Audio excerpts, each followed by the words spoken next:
Xavier Velasco acaba de presentar en España Puedo explicarlo todo, que como él mismo dice, son esas palabras de las que uno se vale para ganar algo de tiempo cuando precisamente es incapaz de explicar nada. Confiesa que esta es la historia que más le ha costado escribir y también la que más miedo le ha dado. Durante más de 15 años le ha rondado en la cabeza y el peor momento sucedió cuando veía que no era capaz de explicar la infancia de uno de sus personajes y se dio cuenta de que era porque todavía tenía un saldo pendiente con su propia infancia.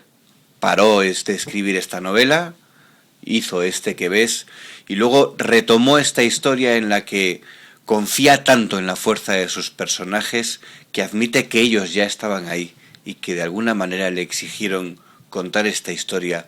Puedo explicarlo todo. Hoy en Periodista Digital nos acompaña Xavier Velasco.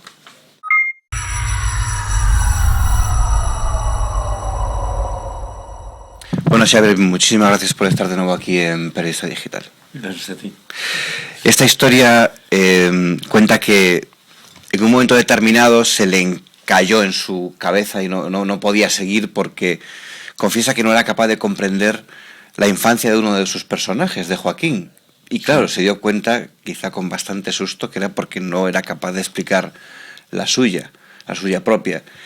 Pero ¿hasta qué punto es cierto que tuvo que escribir un libro entre medias de este para explicar eso y poder continuar desarrollando sus personajes, ¿no? Lo que pasa es que yo me di cuenta que estaba intentando torpemente darle a Joaquín mi historia. Ah, amigo. Y Joaquín y yo somos personas muy distintas. Dije, no, yo tengo esa deuda de escribir mi historia y no me la quiero gastar en esto. Ya. Quiero contar esa historia mía de infancia, liberarme de ella y seguir con este libro, que aparte me resultaba enormemente complicado y fue como, bueno, fue un enorme gasto de tiempo, porque regresar a esta novela fue el infierno, pero ni modo. ¿Y eso? Pues es que cuando uno deja de escribir una novela y quiere volver a ella, es como cuando deja a una mujer un año sin avisarle y llega un día como sin nada a decirle abrázame. Uy, no, te la van a cobrar caro. Pero de todas formas dice que la historia de Puedo explicarlo todo lleva ya muchos años en su cabeza, muchos más de los que ha llegado a escribirla, ¿no? Alrededor de 18 años en mi cabeza. ¿Le ha hecho falta acopio de valor para escribirla? Por supuesto. Sí, y aparte es un poco neurótico porque todo el tiempo se la pasa negando que le intimida. Entonces estuve en la negación un largo rato diciendo, no me intimida, no, lo contrario. Y me decían, oye, ¿ves que no sientes un poco de presión por haber hecho una novela grande a la que le fue bien? Y después tener que escribir otra. Y decía, no, para nada, claro que no. Hasta que un día descubrí que me estaba volviendo loco de la misma neurosis. Es decir, ¿pero por qué sigo negando esto? Negándomelo ante mí, que esto es enormemente complicado. Ya ve. Porque, de hecho, cuando la terminó en Latinoamérica se publicó en 2010, si no me equivoco. Sí. Ahora llega aquí a España, la presenta ahora aquí en España. Y claro, decía cuando se publicó que todavía no se creía que ya tuviera en sus manos, no se creía que la novela estuviera terminada. Y es curioso ese proceso por el que el autor tiene que asumir su propia obra, ¿no? Sí, pues es que eran varias historias, son varias historias entrelazadas. Hubo un momento en que yo tenía alrededor de 600 páginas hechas y dije, tengo que ver cómo acomodo esto. Imprimí todos los papeles, cubrí la sala, el comedor, el desayunador de mi casa, cubrí todo el piso de abajo de papeles, hasta la pared. Dije, ok, ahora los acomodo. Estuve 3 días sin poder acomodar nada. Al cuarto me senté a llorar en la sala. Dije, no puedo. Porque claro, nunca había intentado esto de escribir historias de varios personajes que se cruzan en diferentes tiempos. Ya. Digo, para leer, por supuesto que es mucho menos complicado, pero para contarlo es el demonio. Yo sí, siempre he sido un tremendo admirador de Vargas Llosa y ahora lo admiro mucho más. Yo no sé cómo hizo Conversación en la Catedral, vamos, no me estoy comparando con él de ninguna manera. Sí, pero es cierto que para el autor la lectura es más fluida, evidentemente, pero para el autor entrelazar todos esos tiempos, vidas, tiene que ser una tarea, claro, llenar la casa de papeles, literalmente, empapelar la casa de papeles, ¿no? Sí, pero yo escribo a mano y escribo a mano y dicto, a veces transcribo, a veces dicto. Ujú. Y ahí llevo los papeles, pero ya me di cuenta que no, yo no puedo empapelar la casa, tengo que hacerlo de otra manera. Ya, Entonces ya he encontrado otros métodos de hacerlo, porque esto de llenar todo de papeles alrededor, se ahogan en los papeles. Sin duda. Bueno, de esos personajes de los que hablaba, San Joaquín, Dalila, Nancy, Manolo, Imelda, y dice que, no sé, supongo que confía tanto en la fortaleza de ellos que ha confesado que sus personajes ya estaban ahí antes y de alguna manera le exigieron que contara esta historia. Sí, tengo esa creencia que mis personajes son anteriores, muy anteriores a la historia, y que la historia ya está ahí. Y no es que yo la vaya a inventar, es que la tengo que encontrar. No pienso en la novela como un trabajo de invención, sino como de investigación. Investigación hacia adentro, ver dónde están estas cosas, dónde está esta historia, hacia dónde va. Yo no sé nada, la historia me está pidiendo que la cuente y los personajes me están empujando. Porque yo sí creo en la fuerza de los personajes. Creo que una novela de donde los personajes no son fuertes, pues no es novela.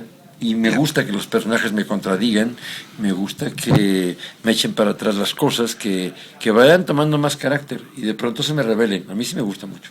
Que se les revelen.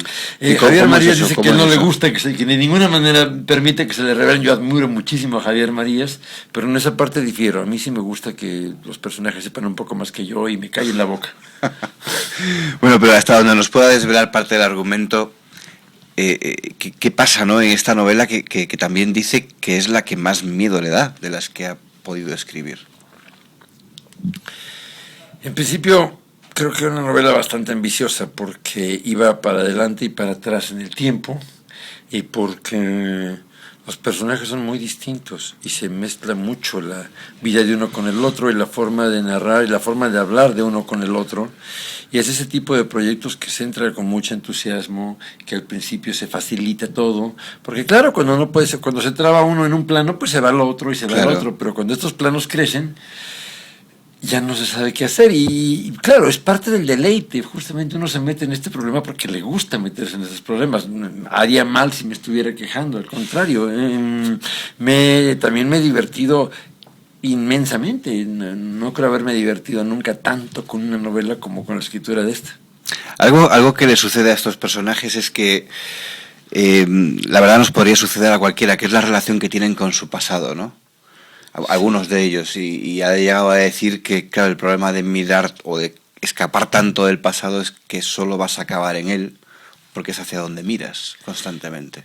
Claro, Joaquín intenta escapar, intenta hacer una fuga hacia adelante, pero hacia adelante no hay nada. ¿De qué escapa Joaquín, que es uno de esos personajes protagonistas? Escapa precisamente de ese pasado que lo viene persiguiendo y termina justo ahí. No puede ir a ninguna otra parte porque no sabe realmente ¿a dónde quiere ir? Joaquín es un personaje es una persona que se dedica a hacer libros de autoayuda, pero no los firma, es un negro literario, un escritor fantasma. Y pues aprovechando que hace esos libros de autoayuda que él considera de autoperjuicio, se enreda en una situación en la que se hace pasar por psicoterapeuta. Le empieza a gustar este asunto de la manipulación. Y va creciendo, por eso el título de la novela es Puedo explicarlo todo. Cuando uno dice puedo explicarlo todo, es porque lo han pillado en fragante y ya no puede explicar absolutamente nada.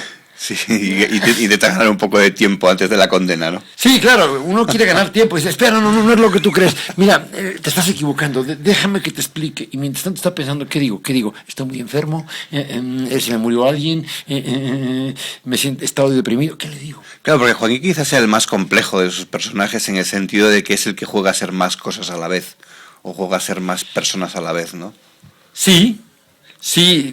Lo que pasa es que Joaquín tiene una historia bastante complicada. Yo creo que la complicación de su vida empieza con un medio hermano al que odia de niño y lo odia tanto que reza para que se muera. Y sucede. Y de niño dice, entré en complicidad con Dios para matar a mi hermano. ¿Dios es mi cómplice? ¿O qué? Claro. Y todas esas... pero aparte, el momento en que muere el hermano, ¿qué va a pasar con la madre? Pues pasa que la madre empieza a meter cocaína como loca. Entonces, estos rezos que él hace de niño, claro, Finalmente el hermano tenía una enfermedad terminal, pero él sigue pensando que lo mató con Que lo sus mató rezos él. y que por lo tanto toda la tragedia familiar se desencadenó a partir de ese fervor que él descubrió en el catecismo. Cuando él va al catecismo con su hermano y se da cuenta que en una de esas le puede pedir a Dios que pase algo, una cosa a la otra dice, que se muera mi hermano, por favor, que se muera. Y sucede. Pero también dice de él que como tramposo es un ingenuo. Sí, claro. Bueno, lo que pasa es que la ingenuidad del mentiroso consiste en asumir que los demás están diciendo la verdad. Que uno es el único, que es muy vivo y que miente. Incluso, que hablábamos, hay una parte de la novela, bueno, a mí me divierte esa parte, que cuando su hermano se llama Mauricio, y cuando él está rezando, dice, y líbranos del Mau. Amén. Oye, una cosa más sobre este personaje. Hablamos mucho de él porque realmente, caray, es uno de los que todos tienen su importancia, pero es uno de los que más pegan. ¿Qué es esto de merodear funerales? Que plasma en su novela. Bueno, es que aquí entra otro personaje Aquí que entra creo otro. que es básico en la novela, que es Isaías Balboa. Uh-huh. Isaías Balboa es un señor que tiene una imprenta que se dedica, bueno, más bien ha hecho su fortuna a base de imprimir facturas apócrifas y ayudar a sus clientes a defraudar al fisco. Pero él tiene su misión en la vida y esa misión consiste en escribir libros de autoayuda. No son libros particularmente exitosos y hasta se puede decir que no tienen ningún éxito, pero él tiene un método para acercarse a la psique y al alma humana. Y este método consiste en merodear funerales, en ir detrás de las viudas para, según él, vivificarlas. ¿Cómo se las vivifica? ¿Cómo se vivifica a estas viudas? Pues llevándolas al ritual ancestral de la reproducción. Esa es su forma su filosofía de vida, ¿no? Claro, reconciliarlas con la vida. Si en el fondo la viuda le tiene mucho rencor al muerto y le tiene más rencor porque se haya ido. Y en ese momento está a punto de está pensando en el ayer y le dice a su discípulo Joaquín, y tú la vas a conducir al mañana. Caray. ¿Dónde está el mañana? En la vida. Y ahí se van a merodear funerales. Llega el discípulo primero, va a buscar a los deudos y les dice, viene conmigo el maestro Isaías Balboa, que traigo este libro, que el maestro desgraciadamente, pues, su señor marido, pues, le tenía una gran admiración al maestro, eran buenos amigos, y le trae este libro dedicado, pero ya no se lo puede dar a él y se lo quiere dar a usted. Y en ese momento hace su entrada el gurú, el sensei, Isaías Balboa, y pues hace lo que puede para vivificar, y al mismo tiempo aprender de la lección y vaciar esos conocimientos en su obra. Qué bueno. Bueno, pero confesó ya en alguna ocasión que su personaje favorito es Dalila, ¿no? Sí. Sí, bueno, Dalila es otro personaje muy importante. Hoy me preguntaban que si cuál sería la palabra clave para mí, para expresar lo que sucede en mi novela. Bueno, es difícil hablar de palabras claves, pero me gusta complicidad. Es una novela de complicidades, y la principal complicidad es la que se da entre Joaquín, que puede ser Joaquín Medina Félix, Joaquín Alcalde, el comandante Sopilote, tiene muchos nombres, uh-huh. y Dalila es una niña de 9 años, y Joaquín está encerrado en una casa, escondiéndose de la policía. Quizás no haya sido tan grave lo que hizo, pero está asustado. En el momento en que esa niña de 9 años lo descubre viviendo en la casa, dice, ¿qué hago? ¿Qué hago? ¿Cómo le callo la boca a esta niña? Y resulta que la niña también tiene algo que pedirle. Le pide por ahí que salve a un conejito que está a punto de morir. Dice, ¿usted sabe el conejo? Y yo no digo nada. Y ahí nace una amistad, una complicidad muy importante, porque Joaquín, que le ha podido mentir a todos, se da cuenta que la única persona que no es capaz de mentirle es a Dalila. ¿Por ser niña o por ser Dalila? Porque entre cómplices no puede haber trampas. Cito a Bob Dylan, para vivir fuera de la ley hay que ser honesto. Y aparte, pues, con un personaje como Dalila, es muy difícil mentir. Están los dos metidos están los dos haciendo algo bastante clandestino, desarrollan una amistad de pronto van por ahí a robarse un perro que está viviendo infelizmente, en fin, empiezan a vivir una amistad muy intensa y de pronto Joaquín se da cuenta de que todo su día solamente transcurre tratando de hacer feliz a Dalila. Claro. Y de alguna forma también confesaba que si bien el resto de los personajes son bastante difíciles para el escritor, Dalila cuando llegaba a la novela le alegraba el día. Absolutamente. Bueno, antes de escribir esta novela, yo tuve una niña contratada. Contratada es un decir, hija de una amiga mía, la que conozco desde muy chiquita, se puede decir que la crié, es una tremenda amiga mía, ella y su hermano son muy amigos míos. Ahora ya tienen bastantes más años y siguen siendo amigos íntimos míos. Y a esta niña yo la interrogaba largamente, le decía, bueno, mira, te voy a dar un sueldo en realidad le daba un dinero el día que salíamos, me la llevaba, por ejemplo, al parque, remábamos en una lancha y le iba platicando, y le decía, ¿qué harías en tal situación? ¿Qué harías en tal otra? Y ella me iba hablando. Jugábamos a hacer su recibo, en fin, era todo parte de un juego. Pero con los años, en el momento en que nace Dalila, me doy cuenta que sí, que efectivamente me pertreché para poder hacer hablar a una niña, que no es nada fácil. En Diablo Guardián intenté hacer hablar a una mujer, que era complicado, pero es mucho más complicado hacer hablar a una niña, porque los adultos olvidamos muy rápido la niñez, y nos da por tratar a los niños como si fueran estúpidos. Sí. Decía Gabriel García Márquez que los niños olvidan en la escuela lo que sabían al nacer, ¿no? Claro. También Paul Simon decía algo así. Cuando pienso en toda la basura que aprendí en la escuela, me pregunto cómo le hago para pensar, siquiera para poder pensar. Caray. Para articular pensamientos. Y justamente creo que Dalila es imposible mentirle, porque Dalila es la portadora de la magia. Dalila es la que todavía sabe qué hacer con las cosas. Dalila es la que es capaz de caricaturizar a su madre y hacer ver todas las preocupaciones de su madre como nimiedades y entender y explicar las cosas muy fácilmente. En la cabeza de ella las cosas son muy simples y se ríe mucho de la complicación que logramos echar a andar los adultos. ¡Qué maravilla!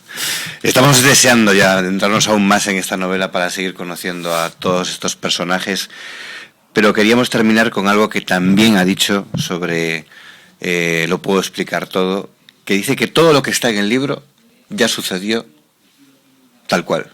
Usted solo fue a ir con el chisme, ¿no? Eso es lo que vino a decir. Claro que sí, yo soy el chismoso. Efectivamente. Desde muy joven me gustó hacer locuras, andar en moto, saltar en paracaídas, todas estas cosas, pero siempre me puse un límite. A partir de que leí Hamlet entendí que el narrador no se puede morir, porque es el que tiene que ir con el chisme. Si no, ¿qué pasa? ¿Quién cuenta la historia? Entonces, sin duda. Si nunca me he metido en problemas fuertes, ni drogas fuertes, ni nada de eso, porque digo, no, es que el narrador no se puede morir. Y la historia está ahí, pero si el narrador no está, ¿qué hacemos? Y sí, no soy más que el chismoso. Pues le agradecemos que sea así, que haya estado con nosotros otra vez aquí en Periodista Digital. Muchas gracias. A ti siempre.